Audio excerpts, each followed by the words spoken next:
ஸ்ரீ விஷ்ணு புராணம் 85ஆம் பகுதி பூதனையின் வதம்.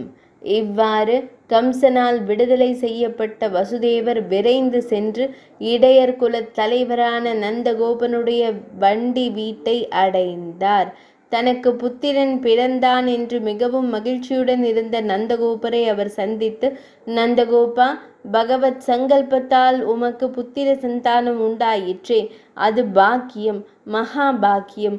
உமக்கு இந்த வார்த்திகத்தில் ஓர் ஆண் குழந்தை பிறந்தது. இது பலரின் கண்ணேறு படத்தக்கது. நீங்கள் அரசனுக்கு செலுத்த வேண்டிய கப்பம் எல்லாம் செலுத்திவிட்டீர்கள் அல்லவா? இனிமேல் நீங்கள் இங்கிருப்பது நல்லதல்ல. ஏனெனில் பொருள் உள்ளவர்கள் துஷ்ட அரசர்களின் அருகே இருப்பது எப்போதும் அபாயமே ஆகும். ஆகையால் நீங்கள் வந்த காரியம் முடிந்துவிட்டது. ஆகவே இனிமேல் இங்கு தாமதிக்காமல் உடனடியாக உங்களுடைய கோகுலத்திற்கு போய்ச் சேருங்கள். எனக்கு ரோஹிணியின் வயிற்றில் பிறந்த குழந்தை ஒன்று அங்கே இருக்கிறது. அதை உங்கள் பிள்ளையைப் போலவே நீங்கள் பாதுகாத்து வரவேண்டும் என்று கூறிவிட்டு அங்கிருந்து தம் இருப்பிடம் சென்றார். நந்தகோபர் தம் கூட்டத்துடன் வண்டிகளில் சாமான்களை ஏற்றிக்கொண்டு கோகுலம் போய் சேர்ந்தார்.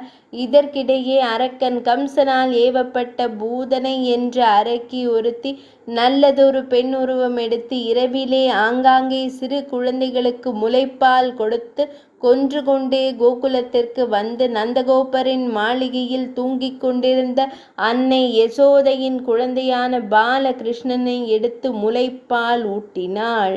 அவள் எந்தெந்த குழந்தைகளுக்கு முலைப்பால் ஊட்டுவாளோ அந்த குழந்தைகள் உடனே இரத்த மாமிசமெல்லாம் சுண்டி போய் மரணமடையும். ஆனால் கிருஷ்ண பகவானான இந்த குழந்தையோ அந்த அரக்கியின் முலைகளை தன் கைகளாலே இறுக பிடித்து பாலை அவளின் உயிரோடு சேர்த்து உறிஞ்சியது.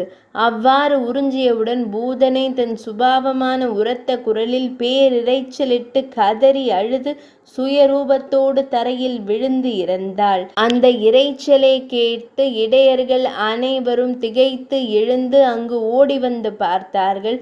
அங்கு அந்த பூத அரக்கியின் மடியில் குழந்தை இருப்பதையும் அரக்கி மாண்டு கிடப்பதையும் கண்டார்கள். யசோதையும் பரபரப்போடு ஓடி வந்து குழந்தையை எடுத்து பசுவின் வாலை சுற்றி அந்த பூதகியால் உண்டான பால தோஷத்தை போக்கினாள். நந்தகோபரும் அங்கு வந்து குழந்தையை வாரி எடுத்து கோமய சூரணத்தை அதன் உச்சந்தலையில் காப்பாக வைத்தார். என் அருமை குழந்தையே, எவனுடைய நாபி கமலத்தினின்றும் இந்த உலகங்கள் யாவும் உண்டாயிற்றோ அத்தகைய சகல உற்பத்திக்கும் காரண பூதனான ஸ்ரீஹரி பகவான் உன்னை காப்பானாக. எவனது வராக கொம்பின் நுனியில் இந்த பூமியானது தாங்கப்பட்டு சகல பிரபஞ்சத்தையும் தரித்திருக்கின்றதோ அந்த மகாவராக ரூபமுள்ள பகைவரின் மார்பை பிளந்த அந்த நரசிம்ம ரூபியான ஜனார்த்தனன் எங்கும் உன்னை காப்பானாக. முன்பு சின்னஞ்சிறு வாமனர் உருவமாக இருந்து ஒரு கணத்திலே 3 அடி 3 காலடிகளால் முறையே 3 உலகங்களையும் அளந்து ஆக்கிரமித்து திருக்கைகளிலே அநேக திவ்ய ஆயுதங்களுடன் பிரகாசிக்கும் பகவான் உன்னை எப்போதும் பாதுகாப்பானாக. உன் சிரசை கோவிந்தன் காக்க, உன் கண்டத்தை கேசவன் காக்க, உன் குறியுட்பட்ட வயிற்றின் இடத்தையெல்லாம் ஸ்ரீவிஷ்ணுமூர்த்தி காக்க, முழந்தாள் பாதங்கள் இவற்றை ஜனார்த்தனன் காக்க, முகத்தையும் கரங்களையும் அவற்றின் கீழ் புறங்களையும் மனத்தையும் மற்றுமுள்ள புலன்களையும் ஸ்ரீமன் நாராயணன் காக்கட்டும். உனக்கு பகைவராய் உள்ள பிரேத குஷுமாண்ட ராட்சசாதிகள் சங்கம் சக்கரம் கதாயுதம் முதலிய திவ்ய ஆயுதங்களை திருக்கைகளில் ஏந்திய எம்பெருமானின் திருச்சங்கத்தின் ஓசையினால் அதஞ்செய்யப்பட்டு நாசமாவார்களாக. வைகுந்தநாதன் திசைகளிலே உன்னை பாதுகாப்பானாக. மூலைகளில் மதுசூதனன் காப்பானாக. வானத்தில் ஹிருஷிகேஷன் காப்பானாக. பூமியிலே தரணீதரன் காப்பானாக என்று கூறி நந்தகோபர் தன் குழந்தைகளுக்கு சாந்தி கிரியைகளை செய்தார்.